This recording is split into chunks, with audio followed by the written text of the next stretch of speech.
자, 시간이 좀 돼서요. 불편하시겠지만 그래도 우리 좀 가까이서 좀 앉으면 좋을 것 같아요. 인원이 그렇게 많지도 않고 그래서 그냥 요 앞자리로 좀 다 채워주시면 어떨까요? 네, 앞자리로 좀 채워서 앉아주시고요. 인사드리겠습니다. 저는 대전에서 올라왔고요. 침례신학대학교 지금 기독교 교육학 박사과정 중에 있는 이윤아 전도사라고 합니다. 반갑습니다. 네. 저는 초등부 선생님들을 제일 좋아해요. 왜냐하면 제가 사역을 오래 했는데 제일 첫 사역이 초등부였고요. 그리고 청소년부를 꽤 오래 했고 청년부도 하고 지금은 영유아 유치부도 하고 있는 이렇게 한 번씩 거의 다 해봤는데 제가 제일 애정하는 이유는 우리 초등부 선생님들이 제일 사실 힘든 시기에 아이들을 교육하고 있다는 걸 너무 잘 알기 때문에 그래요. 사실 청소년부가 제일 힘들 것 같지만 제가 청소년부를 제일 오래 했었거든요. 근데 청소년부는 말이 좀 통해요. 중학교 1학년, 뭐 요때 2학년은 살짝 방황하는 것 같아도 대화도 되고 이런데 우리 초등부 친구들은 어떻죠? 그냥 찬양 율동하면 정말 유치하다 이러면서 뒤에서 막 비웃고 있잖아요. 막 이렇게. 근데 그러고 나서 집에 가서 또 흥얼거려요. 집에 가서 찬양하고 또 이러는 친구들이 초등부 친구들이기 때문에 우리 선생님들이 얼마나 걔네들 보면 열심을 품고 하다가도 낙담이 되는지를 제가 너무 잘 압니다. 그래서 우리 초등부 선생님들을 정말 제일 응원하고요. 그래서 오늘 초등부를 맡게 돼서 제가 참 기뻤습니다. 우선 우리가 공과를 좀 전체를 좀 훑어볼 건데 오늘은 어떤 식으로 좀 이렇게 진행하려고 하냐면 우선 우리가 맡고 있는 초등부 아이들을 좀 이해를 하는 부분을 간략하게 조금 다루고 그리고 공과지도 팁을 조금 드리고 그리고 나서 우리 선생님들이 이거를 지금 공과 한 학기분을 받으셨지만 실제 한 학기분을 전체를 한번 쭉 훑고 나서 한가 준비를 하셔야 되는데 선생님들이 그럴 여력이 안 되세요. 그래서 이 시간에 못 훑어보면 그냥 매주 다음과 하기 준비해서 그냥 가기도 바쁘시거든요. 그래서 전체 공과를 한번 좀 쭉 훑어보고 오늘 저는 사실 선생님들이 다 학생용 공과도 들고 오시는 줄 알고 몇 군데는 이거 학생처럼 좀 같이 해보고 하려고 그랬는데 아까 뒤에서 봤는데 학생용 공과를 들고 계시는 분이 한 분도 안 계시는 것 같은 거예요. 그래서 제가 이 일을 어쩌나 지금 당황을 하긴 했습니다. 근데 할 수 있는 범위 내에서 그렇게 좀 해보도록 하겠습니다.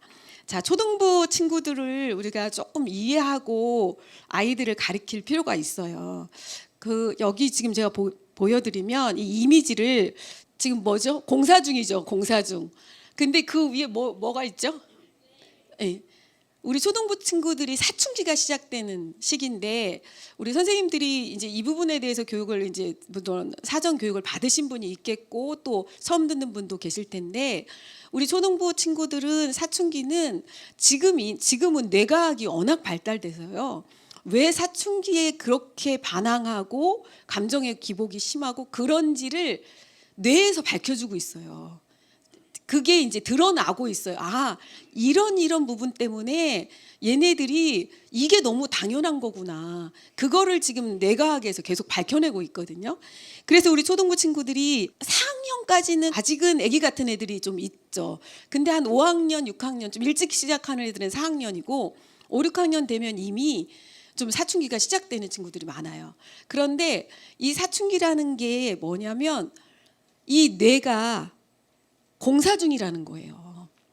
그래서 이 뇌가 사람의 이성을 관장하는 게 전두엽인데 그 전두엽이 새로운 조직들을 활발하게 막 움직이면서 여러 가지 감정의 기복도 생기고요. 이 전두엽이 전전두엽이라는 데가 뭐 또 하면서 도파민이 분비되고 뭐 또 남성 호르몬인 테스토스테론이라고 하는 것이 편도액을 건드려서 남자친구들 같은 경우는 막 더 과격해지고 그리고 이 전두엽이 막 공사를 하다 보니까 오히려 어릴 때는 굉장히 말도 잘 듣고 무슨 말을 해도 이해를 하던 친구가 사춘기가 시작되면 이 친구들은 이성하고 감정을 다스리는 뇌하고 뒤죽박죽 되는 거예요. 그래서 이성보다는 감정을 다루는 그 뇌가 먼저 반응을 해버리니까 얘가 오히려 더 애가 된 것 같은 그런 느낌을 받을 때가 굉장히 많아요. 그리고 감정의 기복이 워낙 심하다 보니까 이때 자기도 모르게 괜히 별거 아닌 거 가지고 막 화내고, 그리고 또 어떤 때는 저게 그렇게 웃을 일이야? 그런데 막 자기들끼리 낄낄낄낄 대고 너무 좋아하고 또 막 짜증내고 막 이러는 것들이 반복되는 시기가 바로 초등부 시기예요.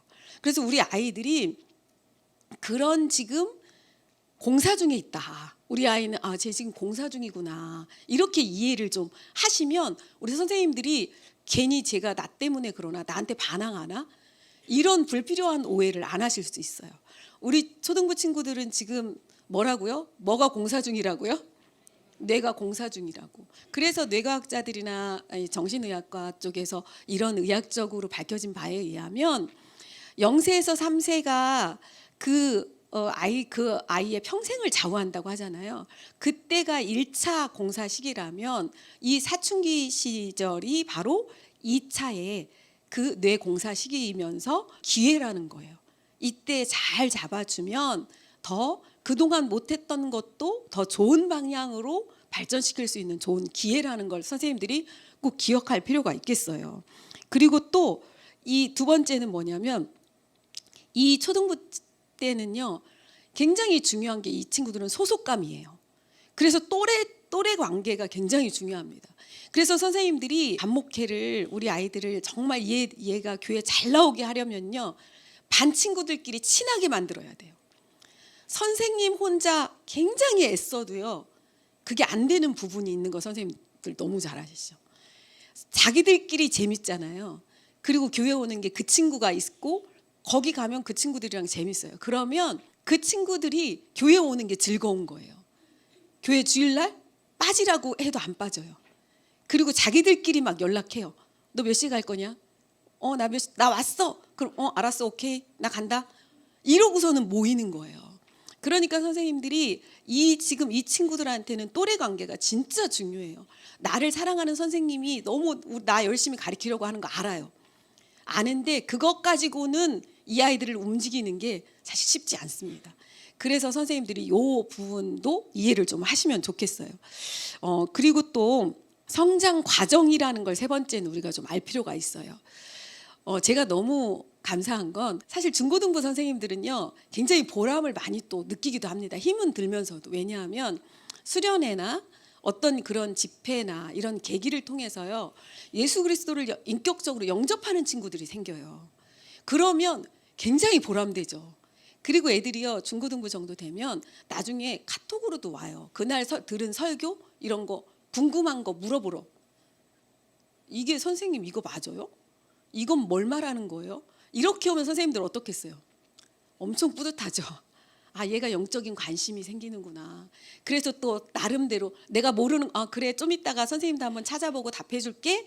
이렇게 하고 서로 오가는 게 있는데 초등부 친구들은 그런 게 없잖아요. 그런데 중고등부 친구들이 그렇게 그때 예수님을 인격적으로 만날 수 있었던 게 누가 계시기 때문에 그렇죠?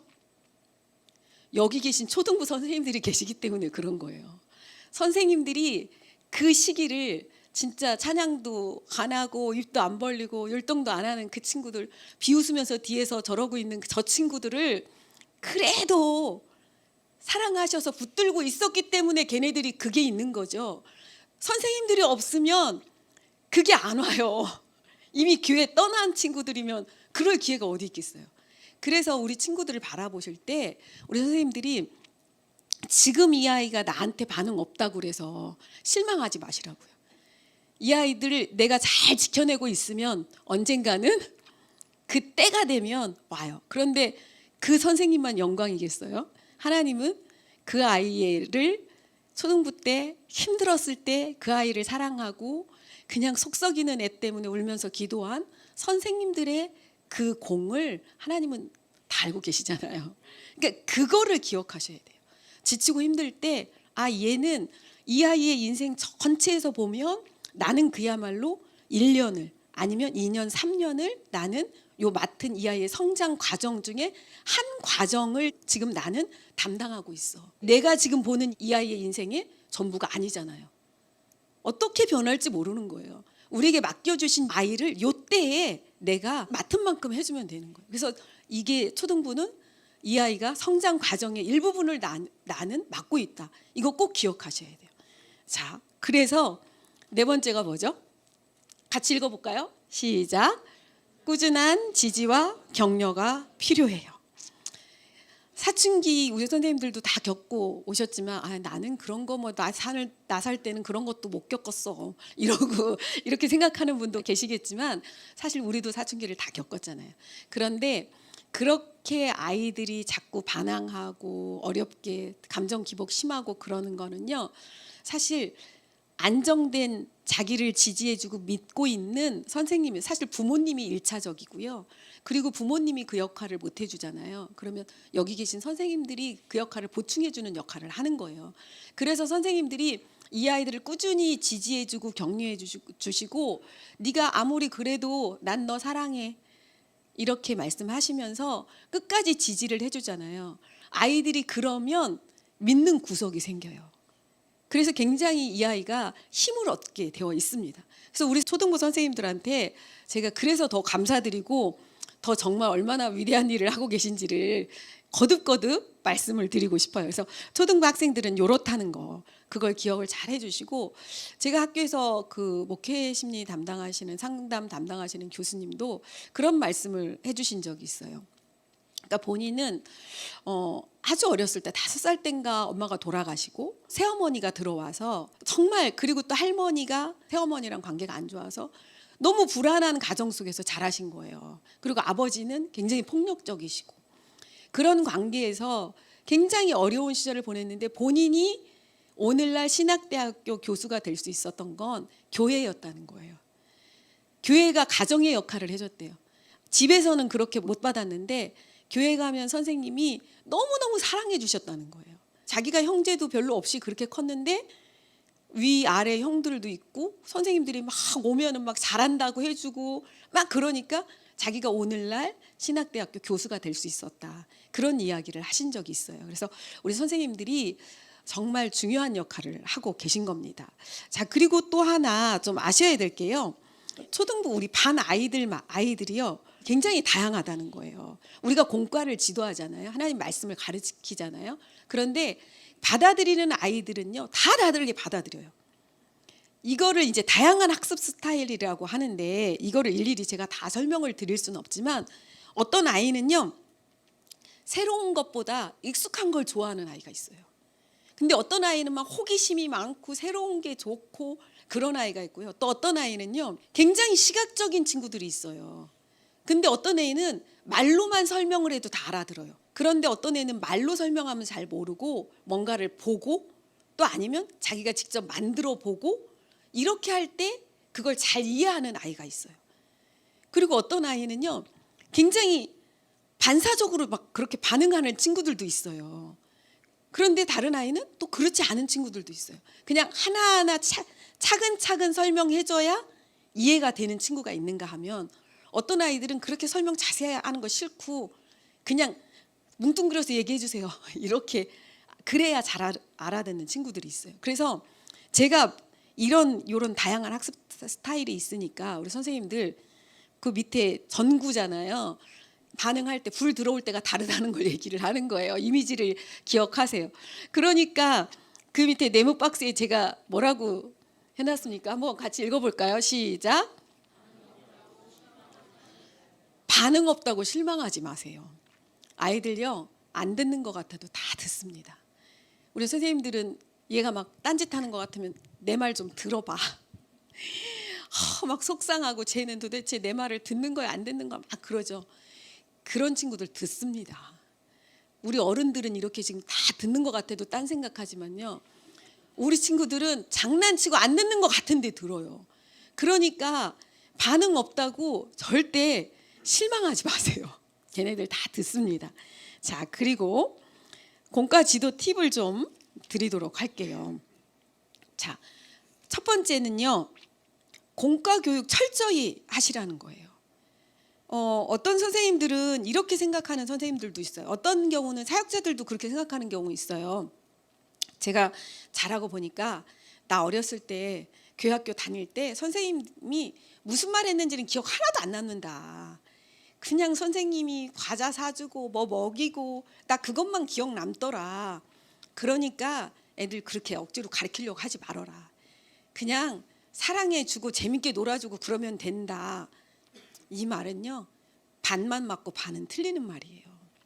우리가 기억하는 건 단지 그 선생님이 사랑해주고 뭐 먹이고 이것만 기억은 나도요, 그 선생님이 말씀해 주셨던 그때 가르쳐 주셨던 하나님의 말씀은 우리 안에 이미 잘 여러 경로를 통해서 말씀을 듣고 배우고 한 게 우리 안에 쌓여 있어서 우리가 그걸 기억 못할 뿐이지 그게 전혀 필요 없는 게 아니에요. 제가 교회를 이렇게 보면 유년부 때까지는 공과 교육을 굉장히 잘해요. 유치부도 잘하고요, 유년부도 선생님들이 되게 열심히 하세요. 그런데 초등부가 공과 교육을, 초등부쯤 되면 공과 교육을 사실 많이 안 하는 교회들이 많아요. 그래서 어떤 교회는 공과를 아예 사지를 않는데요. 그리고 전도사님, 목사님한테 설교를 길게 해주세요. 그리고 거기서 퀴즈도 알아서 해주시고요. 그렇게 하고 우리는 반 모임만 그냥 재밌게 할게요. 이렇게 하는 교회도 있어요. 그래서 제가 깜짝 놀랐습니다. 사실 그렇지 않아요. 설교는 뭐죠? 일방적인 어떻게 보면 선포예요. 그렇다면 그 선포를 실제 그 아이들 속에 반복해서 새기게 하고 자기의 것으로 만들게 하는 역할은 어떤 시간이죠? 공과 공부 시간이에요. 그래서 공과 이 활동을 절대 그냥 무시하시면 안 돼요. 철저하게 진행하셔야 돼요. 조금 전에 계속 설명드렸던 것처럼 애들이 듣지도 않아요. 안 하려고 해요. 그렇지 않아요. 들어요. 그리고 아이들이 다양한 학습 스타일 때문에 어떤 친구들은 만들기 할 때는 너무 잘하는데 어떤 친구들은 또 그렇지 않잖아요. 그러니까 선생님들이 어떤 경우는 왜 애들이 공과 활동을 싫어하느냐면요, 원인 중에 하나가 뭐냐면 선생님들 중에 특히 여기 이제 뭐 보편적으로 그런 건 아니지만 초등학교 선생님이나 중고등학교 선생님들 계실 거예요. 아마 현직 교사이신 분들은 굉장히 조심하셔야 돼요. 공과 시간에 또 설교를 하는 경우가 되게 많아요.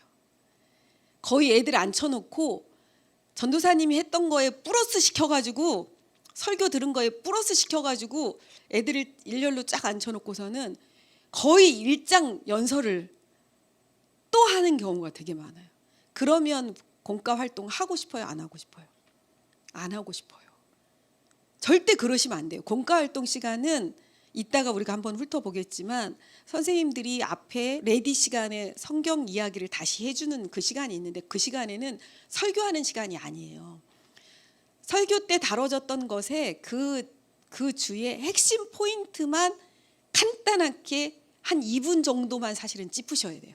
그리고 활동하면서 만들거나 뭔가를 그리거나 공과 활동을 하면서 계속 반복하고 아이들이 말할 수 있게 하고 아이들이 떠들게 하는 시간. 애들이 막 공과마다 막 공과 활동할 때 떠드는 반 있잖아요. 그 반이 제일 잘하는 거예요.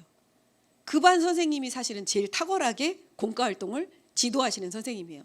애들 아무 말 안 하고 선생님이 혼자 이야기하는 그 반은 바람직한 공과 활동을 하지 못하고 있는 것입니다. 그러면서 우리가 또 한 가지 좀 유의해야 될 게 뭐냐면요, 공과 교육 하실 때 본문 말씀을 묵상하실 때요, 하나님 중심으로 그 공과 공부를 하셔야 돼요.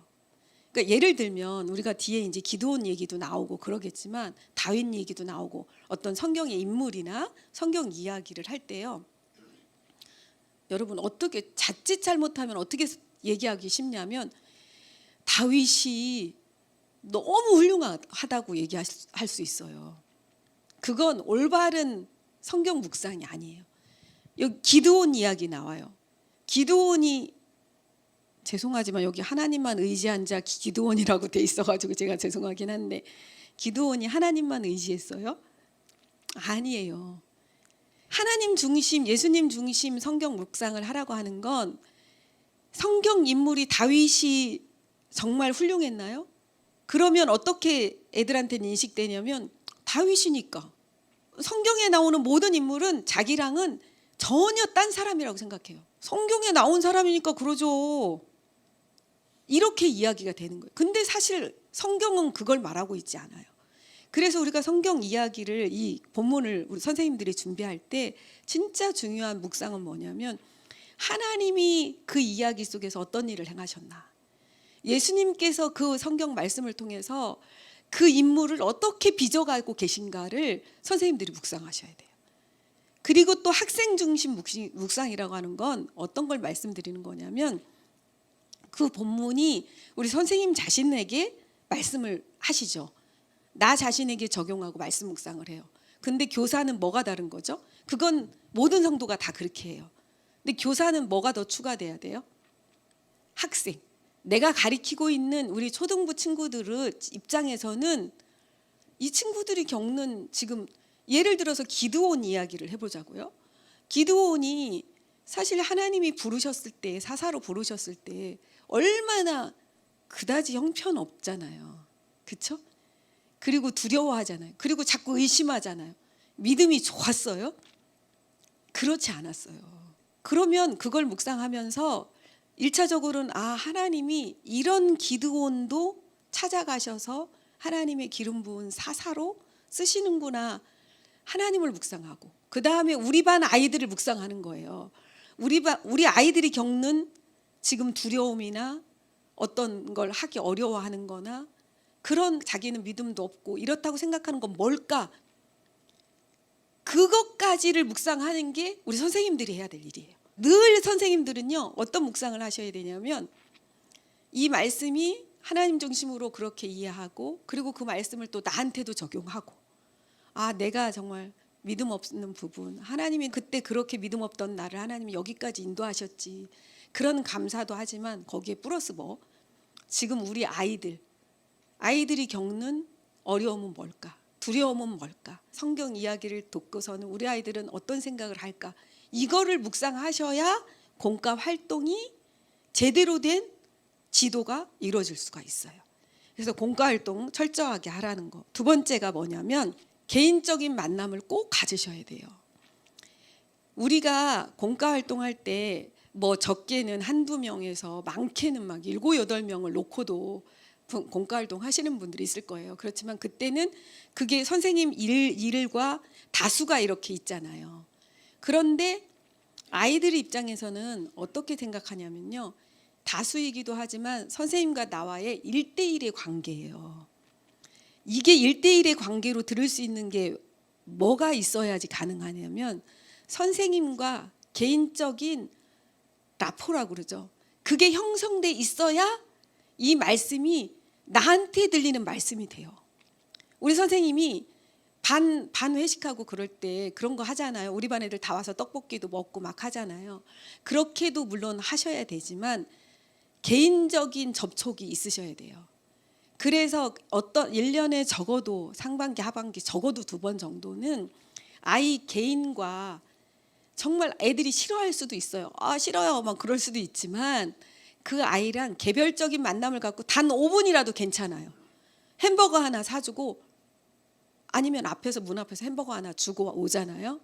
아니면 그 아이가 좋아하는 걸 선물을 해주고 오잖아요. 그러면 말씀을 공부하는 입장에서 그 선생님은 지금 누구예요? 우리 반의 선생님이기도 하지만 나한테 그때 햄버거 사준 선생님이 되는 거예요. 그때 나를 만나주셨던 선생님, 그때 나 이쁘다고 해주셨던 그 선생님. 그러니까 그 말씀이, 선생님이 가르치는 그 말씀이 지금 누구한테 오는 거예요? 자기한테 오는 거예요. 그 선생님이 이제는 우리 반 전체만의 선생님이 아니라 내 선생님이 되는 거예요. 그러니까 공과 지도를 잘하기에 앞서서 정말 개인적인 만남을, 관계를 가지셔야 이 하나님의 말씀이 나를 통해서 증거될 때 그 아이에게 심겨요. 그 아이에게 이렇게 들어가요. 그러니까 꼭 기억하셔요. 두 번째가 개인적인 만남을 가지라예요. 자, 세 번째 한번 읽어보겠습니다. 시작. 따뜻함과 단호함의 균형을 유지하세요. 무슨 느낌인지 좀 감이 오시나요? 어떤 선생님은 따뜻하기만 한 선생님이 있어요. 그냥 무조건 그냥 다 받아주는 선생님이 있어요. 근데 어떤 선생님은 또 굉장히 단호하기만 한 선생님이 있어요. 근데 그러면 양쪽 다를 놓쳐요. 사실 굉장히 개인적으로 만났을 때 따뜻하고요. 우리 반 떡볶이 먹을 때만 따뜻하고 너무 좋은 선생님이에요. 그런데 하나님 말씀 공부할 때라던가 그런 어떤 특별한 예배 드리는 거라던가 이거에 있어서는요. 굉장히 단호한 모습을 보이셔야 돼요. 그렇게 할 때 아이들이요. 아, 내가 좋아하는 선생님이 진짜 따뜻한 분이지만 이거 할 때만큼은 굉장히 단호하시구나. 이게 굉장히 중요한 부분이겠구나. 이걸 아이들이 알아요. 그래서 따뜻함과 단호함을 함께 유지해 나가는. 근데 이거를 하려면 조금 전에 앞에 게 부수적으로 다 있어야 돼요. 뭐죠? 개인적인 사적인 만남과 사랑이 있어야 돼요. 그렇게 해서 웬만큼 그 라포가 형성이 돼야 그 선생님이 꾸중할 때도요. 그게 꾸중이 아니고 나를 사랑하는 선생님의 마음이구나는 걸 알 수가 있는 거예요. 그런 베이스가 전혀 없이 너 똑바로 못 앉아? 빨리 앉아. 선생님 말 들어. 이렇게 하면 전 선생님은 나를 싫어한다고만 생각을 해요. 그러니까 우리 선생님들이 요 세 가지를 잘 기억하셔야 공과를 지도할 때 살아계신 하나님의 말씀이 우리 아이들 속에 들어갈 수 있다는 거 꼭 기억해 주셨으면 좋겠어요. 자, 이제 공과를 한번 좀 훑어보겠습니다. 공과를 전체를 한번 쭉 이렇게 훑으려고 그래요. 그래서 선생님들이 이 전체가 어떻게 구성되어 있는지를 알고 나서 이제 좀 각 과별로 준비를 하시면 좋을 것 같은데요. 우선은 지금 아까 주제 그 강의 시간에 이미 전체 이 교재가 어떻게 구성되어 있는지는 다 들어서 본론으로 그냥 들어가도록 하겠습니다. 지금 첫 번째 시작이 하나님의 선물 성령 한번 펴보실래요? 하나님의 선물 성령. 레드 시간이면니까 이제 기본 진리, 성경의 기본 진리에 관해서 다루는 거죠. 그래서 하나님의 선물 성령에 관해서 다뤄요. 성령님이 누구신지, 무슨 일을 하시는지, 성령님이 하시면 어떤 일이 일어나는지에 대해서 배우는데, 요때 이제 조금 조심해야 되실 게 뭐냐면, 성령 하나님 얘기를 하라고 하면 성향마다 틀려요. 선생님들 성향마다. 어떤 선생님들은 정말 막 뜨거운 선생님들이 계세요. 그러면 자칫 잘못하면 이 성령을 소개할 때 마치 성령은 병 고치는 은사가 일어나고 막 방언을 말하고 어떤 성령에 일어나는 성령님에 의해서 일어나는 어떤 역사에만 포커스가 맞춰질 때가 많아요. 근데 그렇게 하면 우리 아이들 입장에서는 성령님이 어떻게 느껴질까요? 그냥 너무 멀게 느껴지고요. 사실은 아이들 입장에서는 이해가 잘 안 되고 성령님은 그냥 나중에 어떤 계기가 돼가지고 무슨 특별한 사건이 있어야지만 성령님이 그렇게 하시나 보다. 이렇게만 오해하기가 쉬워요. 그래서 성령님의 이야기를 우리가 다룰 때는 성령님은 그런 일만 행하시는 분이 아니잖아요. 성령님은 우리가 예수 그리스도를 구주로 영접하면 우리 안에 내주하시는 분이잖아요. 그래서 함께 하시는 분이에요. 그러면 이 성령님을 묵상할 때 우리가 아이들 입장에서 묵상한다고 하면 아이들이 지금 제일 초등부 친구들이 어떤 걸 이야기하면 우리 성령님을 잘 이해할 수 있을까? 그런 걸 고민하시는 거예요. 그러면 성령님이 우리와 얘들아, 부모님은 너희들을 다 도와줄 수는 없어. 너희들이 정말 어려운 일 당할 때, 힘들고 외로울 때, 친구 때문에 속상할 때 부모님이 너희들의 마음을 다 알 수는 없잖아. 선생님도 다 알 수 없어. 그런데 누구는 알 수 있죠? 성령님은 너희와 함께 하셔. 너와 함께 하셔. 그래서 성령님께 말씀드리면 그분은 이미 너를 너무 잘 알고 계셔. 이렇게 접근하는 게 어떻겠어요? 아이들한테는 더 성령님은 그런 분이야 라고 더 접근이 쉬운 거예요. 그러니까 그런 식으로 자꾸 묵상을 아이들한테 포커스를 맞춰서 하시고요. 또 이런 경우도 있어요. 성령님은 또 하는 역할 중에 어떤 부분이 있으시죠? 잘못한 거 책망도 하시잖아요. 그러니까 옛날에는 내가 똑같이 잘못해도 아무렇지도 않았어요. 그런데 요즘은 자꾸 내가 친구들 욕하거나 그러면 내 마음이 괜히 좀 찝찝해.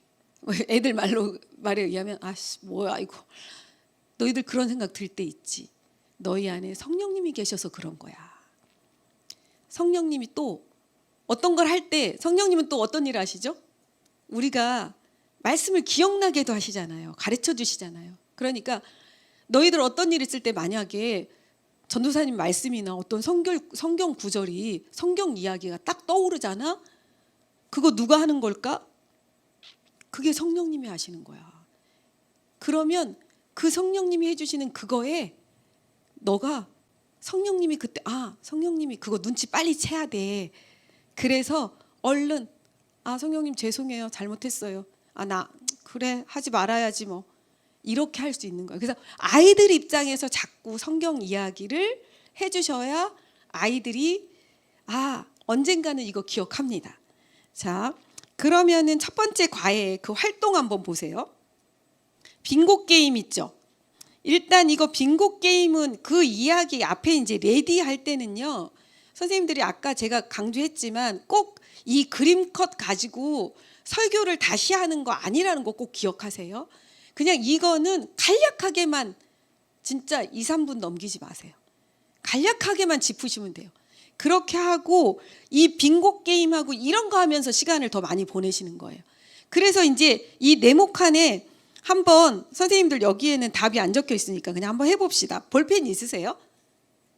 네네. 그러면 거기에 그 보기란에 있는 것들을 각 칸에 한 글자씩 적는 거 아니에요.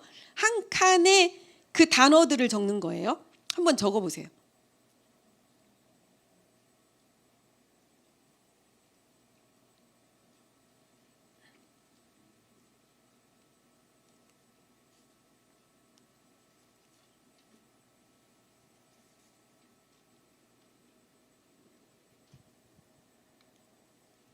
빙고 게임을 좀 잘 해보신 선생님들은 쉬운 걸 어떤 식으로 순서를 놔야 줄이 빨리 나올까 머리 쓰시면서 적으실 텐데 그렇지 않은 분들은 그냥 일렬로 쭉 적으실 수도 있는데 이건 한번 좀 머리를 써가면서 한번 해보세요.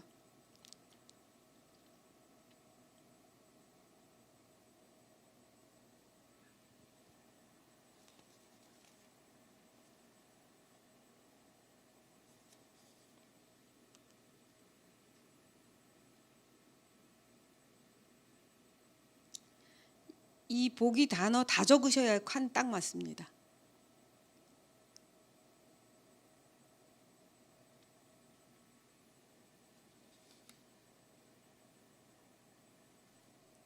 자, 적어보세요. 거기에 삼위일체에 관해서 성령님에 관해서 오늘 성경 이야기에서 나온 그런 단어들이 다 있어요. 그러니까 우리 친구들이 그 단어들 한 칸 한 칸 한번 넣어보세요. 그리고 빙고 게임 하겠습니다. 자, 빙고 게임 할 때 가로, 세로, 대각선 상관없이 여기는 이제 세 줄 완성하는 사람이 먼저 이기는 건데 우리 일단 한 줄만 완성해도 이기는 걸로 한번 해보겠습니다. 다 적으셨으면 고개를 들어주셔야 제가 들어갑니다. 이거 즐겁게 하셔야 돼요. 막 머리 싸매면서 하시는 거 아니에요. 자, 다 적으셨습니까? 네, 그러면 한번 해볼게요. 자, 여기서 이제 왼편부터 하나씩 이야기하시면서 여기 봐주세요. 네, 다 쓰셨죠? 맨 왼쪽 분부터 하나씩 본인 거 체크해가면서 하나 읽으면 나머지 분들은 그 단어 부른다로 체크하는 거 아시죠? 해보세요. 자, 한번 여기 왼쪽 분 한번 해줘보세요. 크게 한번 불러보세요. 성령님 체크하셨습니까? 그 다음 예수님, 요단강, 요한, 침례. 나왔으면 빨리 한 줄 완성된 분 빨리 손 들으셔야 돼요. 그 다음 메시아, 그 뒷분 아직도 안 나왔네요. 네, 선지자, 하늘, 선물, 보혜사. 우와, 나왔어요. 저요 하고 손 들으셔야죠. 네. 자, 선 어디로 갔어요? 세로로. 예. 이건 지금 이렇게 반별로 여기는 지금 일렬로 앉아 있으니까 그렇지. 공과할 때는 실제 동그랗잖아요. 그러니까 아이들이 사실 이런 거 굉장히 재밌어해요. 그러니까 이거 할 때 좀 지금처럼 이렇게 진중하게 안 하시고요. 재밌게 하세요. 그러면 먼저 세 줄 된다고 막 난리 납니다. 애들은 막 이거 뭐 불러 그다음 뭐 불러 막 선생님들처럼 이러고 있지 않아요. 막 야 뭐 그다음 뭐 막 이러잖아요. 그러면서 같이 웃고 그렇게 하면서 이 단어를 아이들이 그냥 듣기만 해도 그 전에 들었던 설교 말씀과 선생님들의 반복을 통해서 이 단어가 뭘 뜻하는지를 이미 알고 있다는 걸 뜻하는 거예요. 그러니까 이렇게 게임을 진행을 하시고 나서 그리고 나서 이제 고우를 하실 때는 요 숨은 그림 찾기잖아요. 이것도 아이들 하게 하면서 마무리를 하실 때는 그 주에 핵심 진리를 선생님들이 한 번씩은 꼭 다시 짚어주시고 마무리를 하셔야 돼요. 핵심 진리를 지금 그 맨 앞에 보면은 첫 페이지에 나와 있어요. 중심 진리를. 성령님은 하나님과 예수님의 사역에 함께 하십니다. 좀 이게 어려운 말이긴 하지만 성령님은 하나님, 예수님, 성령님 한 분이셔. 같이 일하시는 분이야. 이 이야기를 해주면서 마무리를 하시면 돼요. 자, 그다음 이과도 성령님에 관한 건데 성령님이 함께 하시면 어떤 일들이 일어나나요? 근데 이제 요 이과에서는요. 아까 제가 말씀드린 부분들이 있지만 특별히 예수님의 증인이 되는 것에 포커스를 맞춰져 있어요. 그러니까 성령님이 함께 하시면 어떤 거 할 때 내 친구도 교회 데려오면 좋았을 텐데. 여러분 그런 경험 하시죠? 저도 그런 경험 많이 했는데 어떤 거 막 좋은 말씀 들을 때 또 어떤 막 즐거운 거 할 때 누구 생각나잖아요. 그 사람 생각나잖아요. 그러니까 그게 누가 하는 일이라고요? 성령님이 하시는 일이다.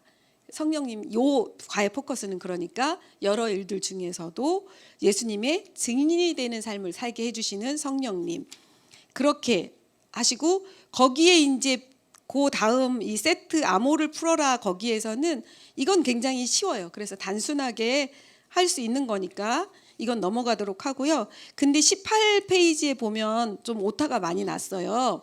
거기에 보시면 정답에 0이라고 써 있잖아요. 거기 미국 나라 이름을 써야 되는데 그렇게 돼 있어요. 미국이고 그 다음에 사우디아라비아, 중국, 러시아는 맞고요. 그 다음에 영어가 아니라 일본이에요. 거기 일본, 한국. 그래서 예수 믿으세요라고 하는 그 말을 세계 각국의 언어로 해보는 거예요.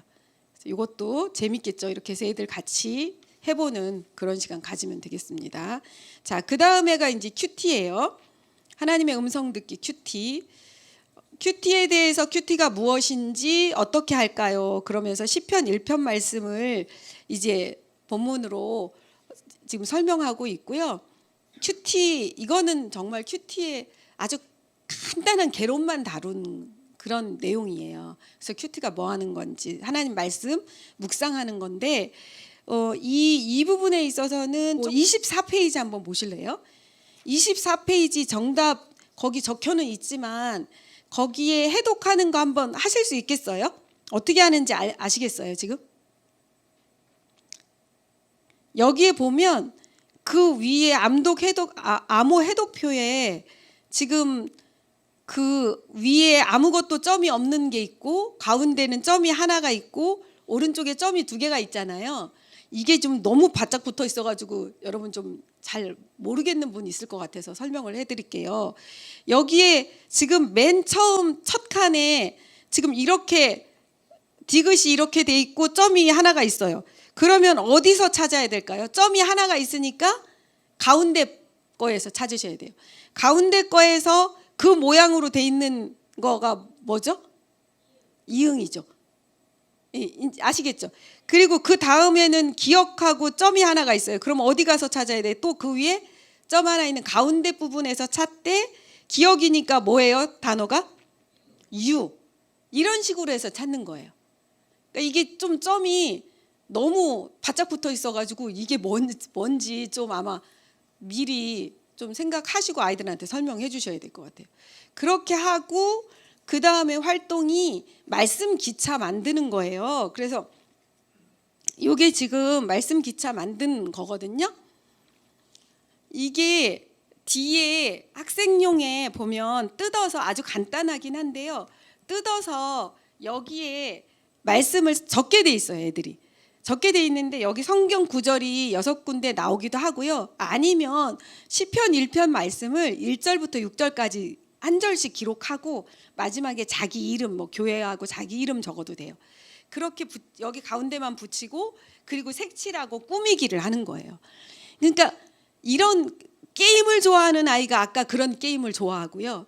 또 그리기나 조용히 이런 거 좋아하는 친구들은 또 굉장히 좋아해요. 그러니까 선생님들이 설명하는 데 시간을 오래 지내면 이런 거 하나도 못하고서는 그냥 빠이빠이 하게 돼 있어요. 공과 시간이 짧아서. 그러니까 이런 거를 선생님들은 공과 활동 때 하시면서 포커스를 어디에다가 맞추면 좋겠어요. 이 앞에 이 기차가 바른 철로를 바른 길을 가려면 제일 중요한 부분이 뭐예요? 앞에 기관차잖아요. 근데 이 기관차가 뭐냐면 말씀이라는 거예요. 말씀. 그래서 이 말씀을 따라서 갈 때야만 안전한 철로로 하나님이 기뻐하시는 길로 갈 수 있어. 이렇게만 해주셔도요. 선생님들 공과 잘하시는 거예요. 사실. 설명을 길게 자꾸 하다 보면 애들이 너무 힘들어해요. 그러니까 이거 하는 시간을 좀 많이 할애를 해주시고 꾸미는 시간 해주시고 정말 포커스 잊지 이 기관차가 뭐라고? 기관차가 잘못된 길로 가면 안 되잖아요. 그럼 이 나머지 기차가 다 탈선하는 거예요. 그런데 이 기관차가 뭐냐면 바로 말씀이야. 하나님의 말씀이야. 말씀을 따라가면 안전한 철로로 우리가 갈 수 있어. 요것만 심어주셔도 그날 공과는 성공하신 거예요. 그러니까 이렇게 하시면 되겠습니다. 자, 한번 넘어가 볼게요. 그 다음에 하나님과의 대화, 기도예요. 기도에 대해서 다루면서 일과는 기도란 무엇인가요? 왜 기도해야 할까요? 그렇게 하면서 기도를 세계의 모든 종교에는 다 기도가 있어요.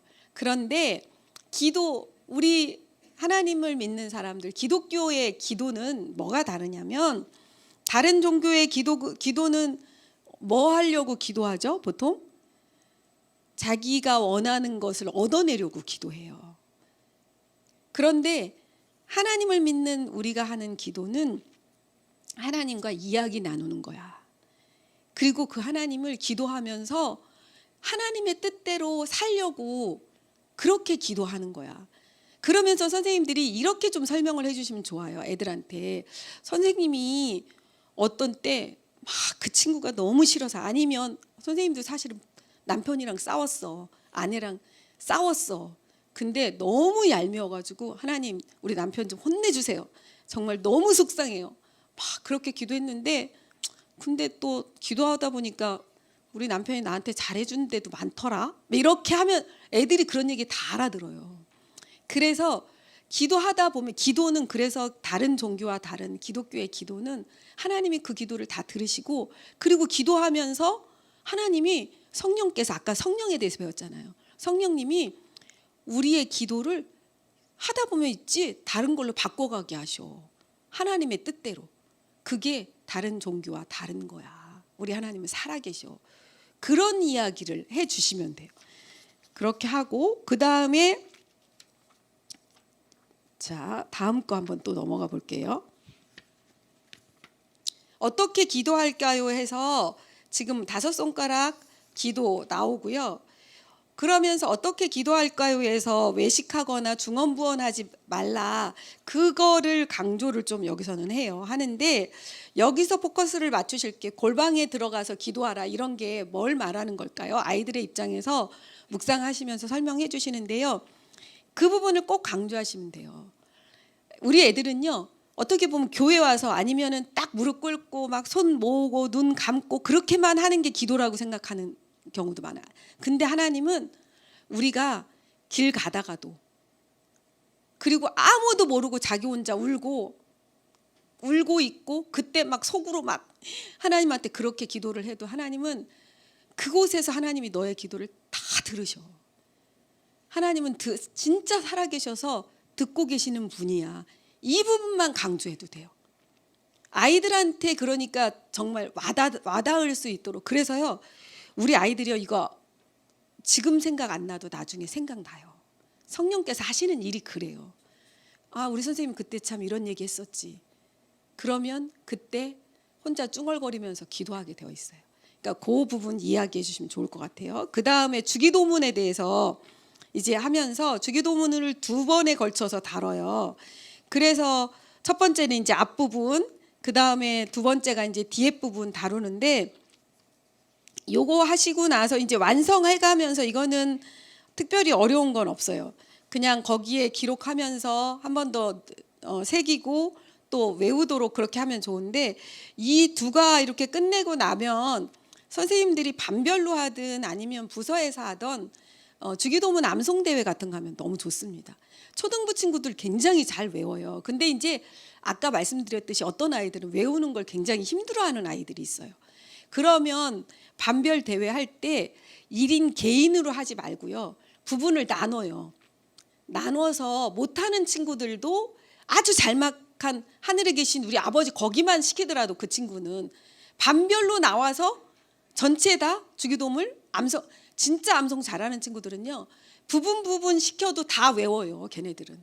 못 외우는 친구들은 처음부터 끝까지 외우라고 하면 교회 가기 싫고 자꾸 외우는 거 왜 시키나 이렇게 생각 들잖아요. 근데 그 친구들은 그렇게 짧은 단락 줘서 한 반이 주기도문을 완성하게 하는 게 사실은 제일 좋습니다.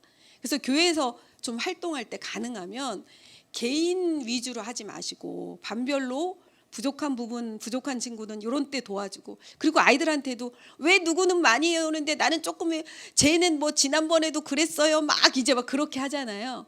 근데 그때 교육의 기회예요. 네가 못하는 걸 다른 친구가, 우리 반 예를 들어서 운동 잘하는 친구 있잖아요. 그 친구는 근데 암송은 잘 못해. 그러면 야, 우리 반이 나중에 체육대회 할 때는 이 친구가 진짜 중요한 역할을 할 거야. 네가 못하는 건 또 다른 친구가 도와주고, 그렇게 해서 우리가 어차피 우리는 하나야. 이런 걸 자꾸 심어주셔야 돼요. 그래서 주기도문은 그렇게 좀 암송대회 하고 그랬으면 좋겠어요. 자, 그 다음에 이제 옐로우예요. 사사시대 옐로우, 지금 잘 따라가고 계시죠? 네. 사사시대 옐로우인데, 사사시대는 그야말로 우리가 17장 6절하고 21장 25절 여기에서 우리가 잘 아는 말씀이 있죠. 그때 이스라엘에 왕이 없으므로 사람이 각기 자기 소견에 옳은 대로 행하였더라. 이 말씀이 사사시대 전체를 대변하는 말씀이에요. 그래서 요 말씀의 전제를 가지고 선생님들은 있으셔야 돼요. 그렇게 하고 여기에서 이 인물을 다룰 때 중요한 게 아까 그 다음 페이지 옐로우 첫 일과가 뭐죠? 하나님만 의지한 자 기드온인데, 하나님만 의지하지는 않았어요. 사실 이 제목은 약간 좀 수정했으면 좋겠다 싶은 마음이 있어요. 그러니까 자꾸 이때 성경 이야기 들려주실 때 하나님 중심, 예수님 중심 해석, 묵상 꼭 필요합니다. 그렇게 해주시고요. 그래서 그 사람을 그럼에도 불구하고 사랑하시고 하나님이 찾아가 주시잖아요. 그러니까 하나님은 우리 친구들이 열등감이 있는 친구들이 되게 많아요. 그러니까 이제 막 그 정체성, 자존감을 막 세워가는 그 나이인데, 아이들이 가정에서도 그렇고 막 인정받지 못하고 그런 친구들은 굉장히 꾸지람 들으면서 자라고, 그런 게 많은 친구들은요 굉장히 자신감이 없어요. 그래서 그 친구들은 성경 이야기를 들려줘도요 그게 내 이야기라고 생각 안 돼요. 근데 기드온 같은 경우는 얼마나 아이들한테 정말 위로가 되는 말씀이에요. 우리에게도 그렇지만. 예. 그러니까 기드온이 하나님이 그렇게 부르셨는데도 기드온은 진짜 믿음도 없었어. 자꾸 보여달라고 그러고 못 믿겠다 그러고 나 못한다 그러고 숨어 있고. 그런데 하나님이 그 기드온을 찾아가셨다는 거. 그리고 그 기드온이 하나님을 믿을 수 있도록 하나님이 계속 그 이야기를 다 들어주셨어. 하나님은 그런 분이셔. 하나님은 어떤 사람도 다 그렇게 만드실 수 있는 분이야. 이거에 포커스를 좀 맞춰주셔야 돼요. 자, 그리고 여기에 이제 그 게임 보시면 57페이지에 그 교수 자료 출력해서 이제 하시면 되는데요. 여기에 이 맞추는 이 가로 세로 문제 풀이가 사실 너무 어려워요. 그래서 이걸 하시려면 저는 이제 일단 다 찾아놨는데 여기 이거를 하시려면 옆에다가 예를 들어서 1번 가로풀이 1번 문제에서 이거는 사사기 7장 1절에 있다는 거. 그 다음에 2번 야곱의 셋째 아들 같은 경우는 창세기 29장 34절에 있다는 거. 이걸 아이들한테 다 같이 사실은 프린트해서 주셔야 돼요. 그래서 성경 펴놓고 찾아서 문제 찾을 수 있도록. 왜냐하면 그렇지 않고는 이거는 교회 오래 다녔거나 집에서 성경을 이거 선생님들이 다 풀으라고 해서 못 푸는 선생님들 많이 있을 거예요. 그러니까 이렇게 문제를 어렵게 주시면 안 돼요. 그러니까 다 옆에 그렇게 해 주시던가 하는 거 좀 기억하셔서 하시면 좋을 것 같아요.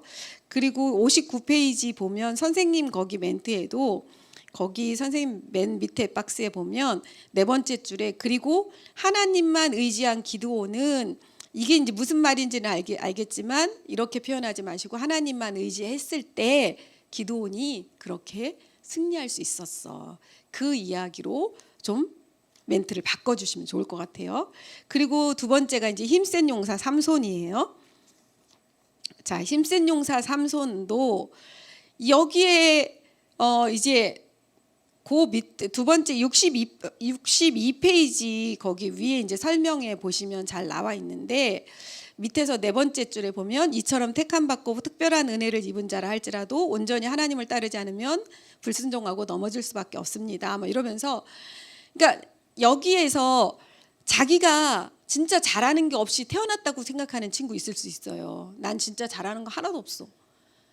난 왜 이렇게 생겨 먹었을까? 이렇게 생각하는 친구 있을 수 있거든요. 그런데 삼손을 보면 아무리 훌륭한 능력을 가지고 태어났어도 그게 하나님을 떠나서는 아무것도 아니라는 걸 이야기해 주셔야 돼요. 그러니까 하나님이 여러분 보세요. 이 세상이 진짜 이걸 너무 잘 보여주잖아요. 정말 지혜가 뛰어나고 많이 배우고 모든 것을 가졌는데 그 사람이 하나님을 떠나서 나쁜 일을 하면 어떻게 되죠? 얼마나 많은 사람을 공경에 빠뜨리고 더 못된 짓을 하는지 몰라요. 그러니까 하나님은 그 사람이 많은 걸 가졌다고 그 사람을 쓰고 능력이 없게 만들었다고 못 쓰고 그런 하나님이 아니라는 걸 선생님들이 자꾸 이런 얘기를 통해서 가르쳐 주셔야 되겠습니다. 그리고 65페이지 보면 그 그림 그리는 거 있어요. 사사 삼손에 대해서 이 네컷에 그림 그리는 거 이런 거 좋아하는 친구들 되게 많이 있어요. 그래서 만화 그리기 같은 거 요즘 애들 많이 하잖아요. 그래서 이런 거 그리게 하셔서 선생님들 그 예배실에 이런 거 자꾸 붙여놓으세요.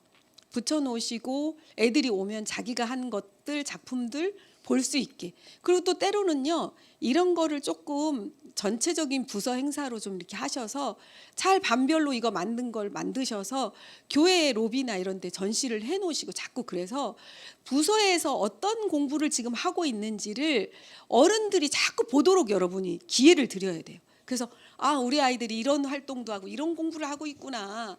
그래서 아이들이 자꾸 우리 다음 세대 부서에 관심 가질 수 있도록 하시는 것도 굉장히 좋습니다. 자, 그다음에 모함 여인 룻에 대해서 다루죠. 자, 이 룻에 대해서 우리가 뭐 얘기는 너무 잘 알고 있으니까 따로 설명하지는 않겠습니다. 이거는 뭐 삼행시, 그 숨은 그림 틀린 그림 찾기, 삼행시 짓기 그런 활동으로 되어 있어요. 근데 이제 여기에서 한 가지 기억해야 될 게, 자, 이 룻이 사는 시대가 어느 시대죠? 사사 시대예요. 진짜 암흑 시대라고 하는 사사 시대죠. 그런데 이 사사 시대에도 이 암흑 시대에도 하나님은 지금 이 룻이 다윗의 증조모가 되는 거잖아요. 그러니까 하나님은 지금 어떻게 하고 계셨다는 거죠? 일하고 계셨다는 거예요. 하나님은 그렇게 암흑 시대고 이스라엘 백성들이 그렇게 정말 계속 거듭되는 그런 죄악 속에 있지만 하나님은 그럼에도 불구하고 이스라엘을 버리지 않으시고 하나님이 때로는 이 외부의 적을 들어와서 가난하게도 하고 전쟁도 치르게 하고 하시지만 하나님이 그렇게 하시는 이유는 뭐 때문이죠? 하나님의 사랑 때문이잖아요. 그래서 때리기도 하고 그렇지만 하나님은 결코 이스라엘을 버리지 않으신다는 거. 우리도 마찬가지라는 거. 우리가 때로 잘못해서 하나님 앞에 꾸중 들을 수 있지만 하나님은 절대로 너를 버리지 않으셔. 그거를 아이들한테 알게 해주시면 좋고요. 자, 룻이 자기가 다윗의 증조모가 될 걸 알았을까요? 몰랐을까요? 전혀 몰랐어요. 선생님들도 마찬가지고요. 저도 마찬가지예요. 우리의 인생이 어떻게 될지 우리는 아무것도 몰라요. 그냥 맡겨주신 이 인생을, 그리고 맡겨주신 이 교사의 직분을, 그 아이를 사랑하는 거예요. 그래서 그 아이가 어떤 아이가 될지 우리는 몰라요. 이 사실 지금 시대가 사사시대랑 뭐 다를 바가 없잖아요. 이런 어려운 시대, 그리고 지금 청소년 복음화율이 3%거든요. 우리나라가. 그러면 여러분 이제 우리 초등부 아이들이 중고등부 되고 청년부 될 때는요, 이제 더 낮아질 거예요. 그러면 이 세대 속에서도 하나님은 지금 어떻게 하고 계세요? 일하고 계세요. 그 내가 지금 이 가르치는 아이가 지금은 정말 내 말 듣지도 않고 비웃고 있고 막 이래도, 그래도 그 아이를 하나님은 어떻게 사용할지 모른다는 거 꼭 기억하셨으면 좋겠어요.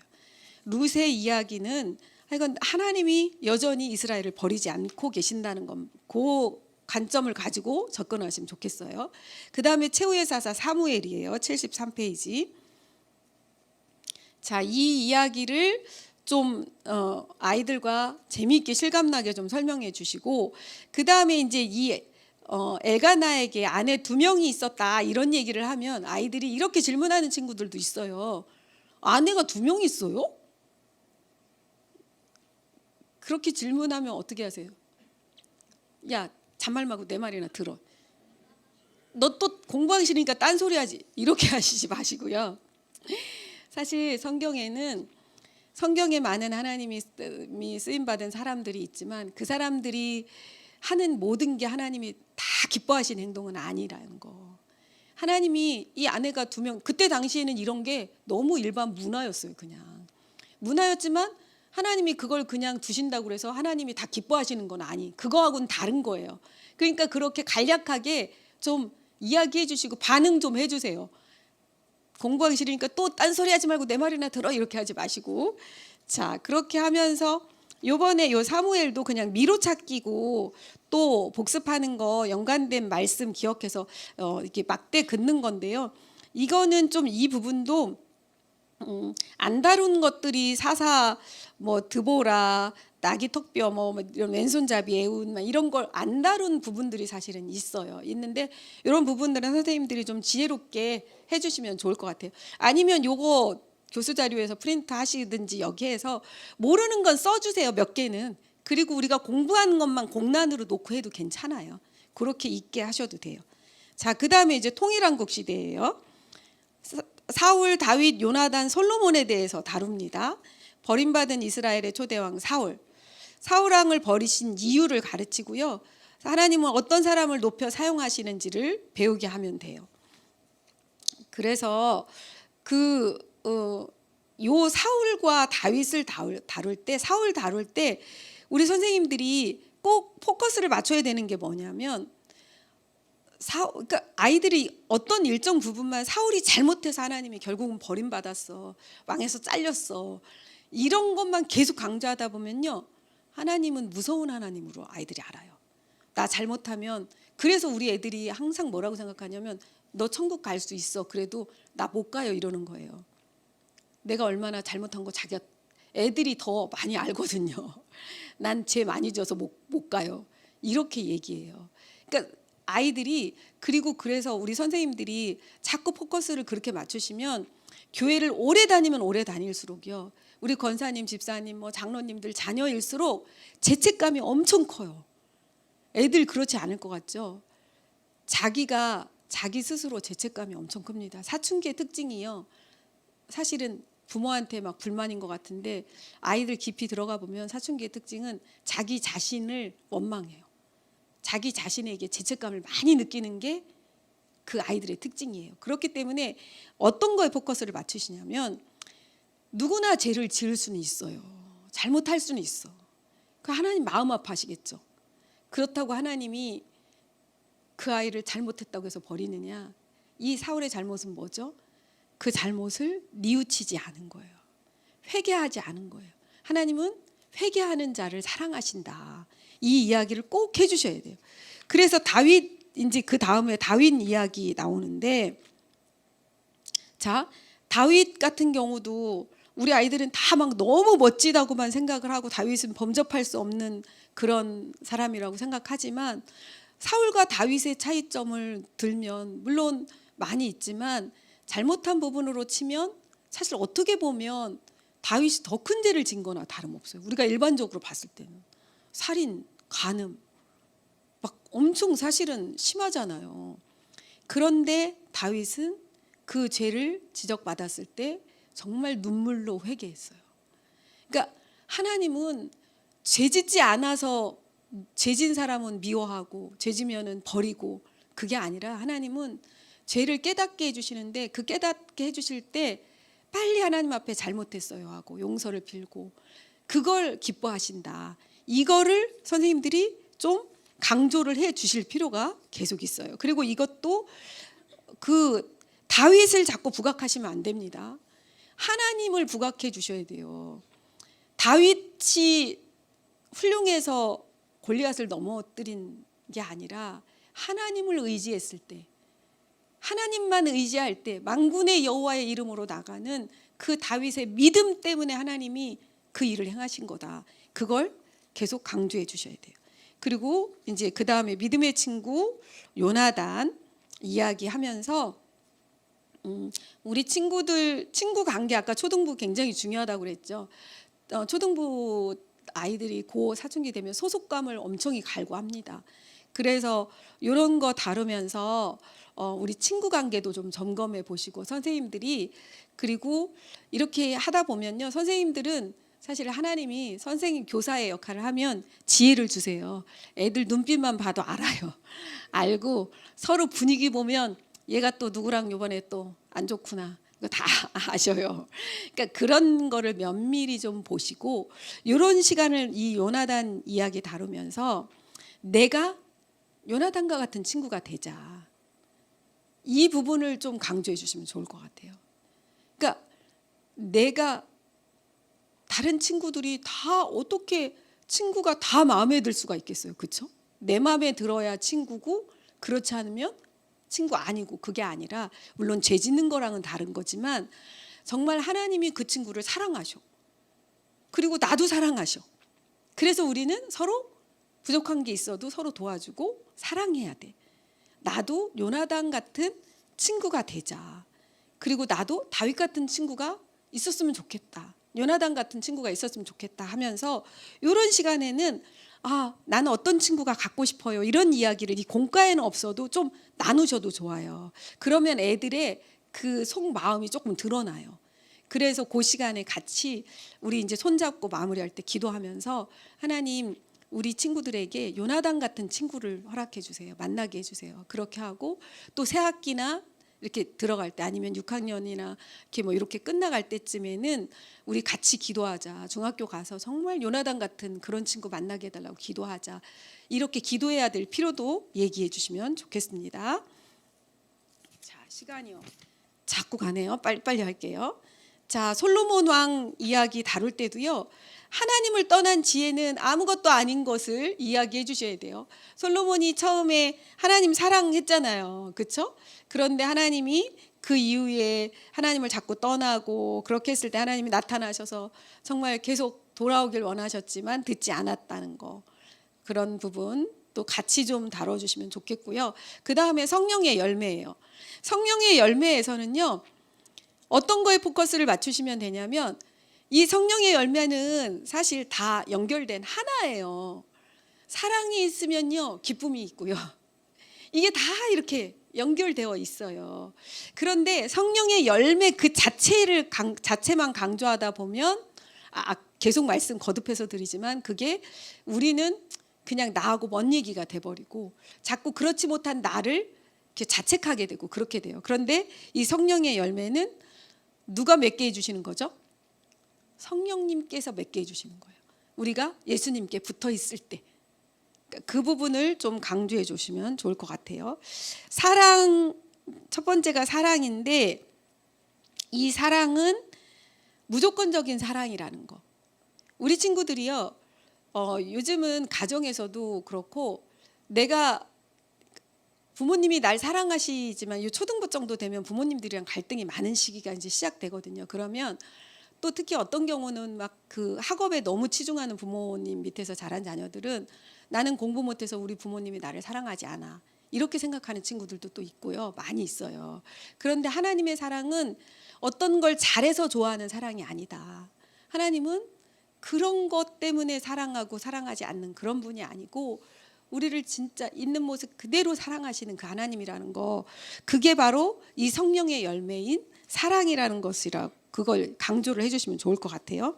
그리고 희락도 우리 친구들의 관점에서 제가 계속 말씀 묵상을 하고 하잖아요. 친구들이 기뻐할 때 어떤 때 기쁘죠? 휴대폰 생기면 제일 기쁜 날이죠. 그리고 뭐 게임기 막 그때 사주면 너무 기쁘죠. 그런데 그 기쁨이 오래 가든가요? 이제 그것 때문에 전쟁이 시작되죠. 누가 더 많이 할 거냐. 그리고 언제 그만 게임기 그만 봐라, 더 본다, 이거 가지고 전쟁이 시작되죠. 그러니까 사실 기쁨은 그런 데서 오는 기쁨이 아니다. 성령이 주시는 기쁨은, 희락은 그런 기쁨이 아니다. 그런 거를 같이, 그런 거랑 같이 연결해서 이 성령의 열매인 희락에 대해서 설명해 주시면 좋을 것 같고요. 그리고 이제 화평도 이 평화도요, 전쟁이 없는 게 단지 평화일까요? 지금 우리 가족 싸우지 않고 그냥 잘 지내고 다 건강하니까 평화일까요? 그러니까 이것을 뛰어넘는 게 성령의 열매인 화평이에요. 정말 어느 상황에서도 하나님이 내 상황을 하나님께서 지금 다스리고 계시고 또 언젠가는 하나님이 이것을 나와 함께 계셔서 이기게 하실 거라는 걸 믿는 그 믿음 안에서 나오는 게 화평이에요. 그래서 그런 부분으로 좀 인식하시고 하시면 좋을 것 같아요. 자, 화평 요거 같이 해보려고 그랬는데 시간이 별로 많지 않네요. 그 121페이지 보시면, 자, 하나님, 나, 가족, 친구들 있어요. 지금 선생님들 잠깐 1분만 드릴 테니까 이 점수 지형도를 한번, 화평 지형도를 한번 그림 표시해 보세요. 나는 지금 하나님과의 관계에서 이 화평이 몇 점인지, 가족과의 관계, 친구, 또 나 자신과의 관계에서 한번 지형도를 색칠해 줘 보실래요? 이거 색연필로 아이들이랑 하실 때는 색연필로 좀 다양하게 색깔 섞어서 색칠하게 해주시면 좋아요.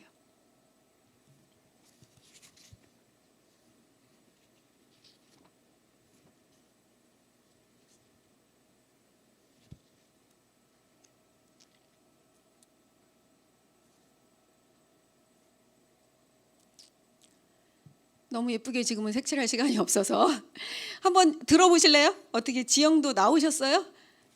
보여주실 수 없나요? 네, 그래서 애들 이거를 이렇게 표현하게 하면 애들이 표현을 해요. 그러니까 뭘 얘기를 하라고 하면 못해도 그림 그리라고 하면 해요. 근데 선생님들이 이거를 할 때 자꾸 평가하시면 절대로 안 돼요. 어머, 너는 아유 요즘 친구들이랑 싸우나 보구나, 이거는 굉장히 낫네, 이런 얘기를 하시면 절대로 안 돼요. 지형도가 어떻게 나왔든지 선생님들은 아이들이 지형도가 어떤지를 이렇게 얼른 통찰하셔서 기억을 해 두시고요. 기억을 해 두시고, 와, 너희들 마음을 잘 표현해줘서 좋다. 지형도 그러면서 그 뒤에, 그러면 질문에 가장 화평하게 지내는 관계는 누구인지 그것만 얘기하게 하면 돼요. 그리고 가장 화평이 필요한 관계는 누구인지 그것만 얘기하면 요 지형도를 표시했으니까 얘기하기가 쉽잖아요. 그렇게 하고, 여기 제가 팁으로 써놨지만 영역별 점수에 평가하거나 조언하지 마세요. 그렇게 하면 다음부터는 애들이 자기 이야기를 안 하게 되는 거예요. 대신에 선생님들은 어떻게 해야 되죠? 이거를 잘 아이마다 잘 체크하고 있어야 돼요. 이 아이가 지금 가족 관계에서 어려움을 겪고 있구나. 아니면 이 친구는 우리 누가 친구들 관계에서 요즘 좀 어렵구나. 이거를 잘 캐치하고 계셨다가 그 아이들을 위해서 중보기도 할 때 그런 기도를 하시고 또 어떻게 요즘 별일 없어. 그 친구랑 개인적으로 이야기할 때 너 지난번에 이렇게 했더라 이렇게 접근하시면 절대로 안 되고 그런 베이스를 가지고 아이들과 접촉을 하시라는 거예요. 자, 그리고 오래 참음도요. 여기서 오래 참음이라는 건 억지로 참고 견디는 걸 말하는 게 아니에요. 상대방이 성장할 때까지 기다려주는 걸 말하는 거예요. 성령의 열매인 오래 참음. 그래서 하나님이 우리에게 얼마나 오래 참으세요. 그렇죠? 우리가 성장할 때까지, 자랄 때까지 오래 참으시잖아요. 그러니까 우리가 그 오래 참은 사랑을 받은 사람이니까 우리도 누군가에게 오래 참아야 된다는 거. 그거를 연습을 이제 이야기를 좀 해주시면 돼요. 그래서 내 주변에 어떤 친구가 그게 부족하고 우리 엄마 아빠가 때로는 어떤 부분에 있어서 그게 안 돼도 하나님 우리 엄마 아빠 저한테 이렇게 하는데 너무 속상해요. 하나님이 저렇게 알려주세요. 그리고 나도 이런 부분 성장하게 해주세요. 이렇게 하는 게 바로 오래 참음의 그 포커스를 맞추시는 거예요. 그리고 그 옆에 정답 그 막대 긋는 거는요. 대부분 이제 좀 이야기들 아는 이야기만 넣어놨는데 여기에서 중요한 게 모든 성경 애들이 여기 옆에 보세요. 아브라함, 요셉, 모세, 예수님, 다윗 다 애들이 굉장히 성경 교회 좀 다녔다 하면 성경에서 진짜 훌륭한 사람들로 나오는 사람이잖아요. 그런데 이 사람들도 예수님도 뭐 포함되지만 그게 단번에 이루어진 게 아니잖아요. 그렇죠? 오랜 시간 오래 참음으로 이게 이루어진 거라는 거. 그래서 하나님이 우리를 그렇게 오래 참고 계시고 하나님은 그렇게 우리를 만들어 가실 거라는 걸 이야기하시면서 마치시면 돼요. 그리고 자비도 여기 이제 꼼꼼히 읽어보시면 성령의 열매의 그 뜻이 뭔지를 좀 잘 알 수 있어요. 그리고 이제 양선이 보시면 요게 이제 뒤에 양선에 관계된 그 뒤에 만들기 팝업 카드 만든 거예요. 그래서 이거 만드는 것도 되게 쉽습니다. 그래서 그 뒤에 스티커 있으니까요. 여기 요셉 이야기 그림이거든요. 요셉 이야기 스티커를 떼서 이렇게 붙이시고, 그러니까 이때는 요셉 이야기를 또 반복해서 얘기해 주지 마시고 설교 들었으면 이거 가지고 스티커 붙이면서 간략하게 얘기해 주시면 돼요. 그렇게 하고 여기 지금 이 주제 성구 붙이고 그리고 여기 예수님 모습 해가지고 양선 있잖아요. 이렇게 뜯어서 접어서 만들어서 애들 집에 가져가서 책상 앞에 둘 수 있도록. 그러면 선생님이 아무리 얘기하는 거랑 이거 가져가서 한 몇 번이라도 물론 나중에 버리더라도 몇 번이라도 이 하나를 가져가는 거랑은 또 틀려요. 그러니까 이런 활동을 빼놓지 말고 꼭 하시라는 거 기억해 주세요. 자, 이렇게 해서 일단은 20분이라서 1분 남았는데 마무리하도록 하겠습니다. 자, 너무 애쓰셨어요. 장시간 달려오시는 애쓰셨고 제가 다시 한번 말씀드리지만 아까 공각지도 철저히 하라는 거, 개인적인 만남을 가지라는 거, 그리고 따뜻함과 단호함을 균형을 잘 유지하라는 거. 그렇게 하고 말씀을 전하면 우리 선생님들 우리가 잘나서가 아니라 이 말씀이 뭐죠? 살아있는 거잖아요. 살아있고 운동력이 있잖아요. 우리가 아니라 성령님이 기억나게 해주실 거예요. 그러니까 하나님 중심 묵상, 아이들 입장에서 어떻게 이 말씀을 적용할 건지 그거 묵상하는 거 꼭 기억해 주시면 좋겠습니다. 우리 선생님들 너무 감사해요. 힘내세요. 아셨죠? 네, 초등부 화이팅입니다.